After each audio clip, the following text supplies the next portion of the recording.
question says, a table with smooth horizontal surface is fixed in a cabin that rotates with a uniform angular velocity omega in a circular path of radius r. A small smooth groove AB of length L is made on the surface of the table. I mentioned it small because L is far less than capital R. The groove makes an angle theta with the radius OA of the circle in which the cabin rotates. A small particle is kept at point A in the groove and is released to move along AB. Find the time taken by the particle to reach the point B. Now let us first understand this problem. Actually, this cabin is moving or having a circular motion, right? So the block put over here will also be having a circular motion. And if we look at that block with respect to this, that is the particle with respect to this cabin, then it will be having some outward centrifugal force.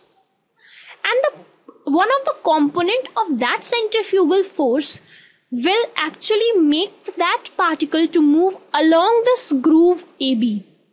Why this is so is that that particle is allowed only to move along this path AB inside this cabin.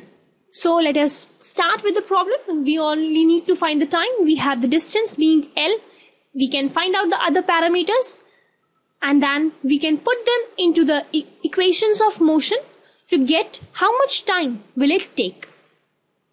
So since the cabin is rotating in the circle of radius r, we can say that this particle will be experiencing an outward centrifugal force of m omega square r, right? Now, if this angle has been theta, then, and this will be the centrifugal force, then the component will be m omega square r cos theta along the groove, which will be able to mass into acceleration. Note that this is neither the radial nor the tangential acceleration, but it is the acceleration along the groove of the particle. Cancelling the factor of m, we get the acceleration to be omega square r cos theta. Now, the distance has been given as L. Let us employ the second equation of motion, which is S equals to ut plus half at square.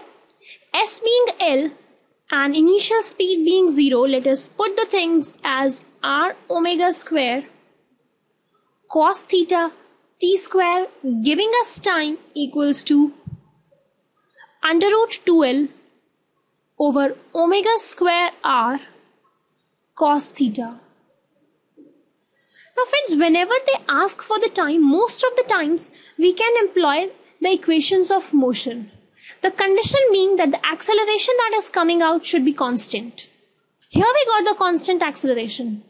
So we could easily employ the equations of motion, and you can proceed via this method in many of the other problems also.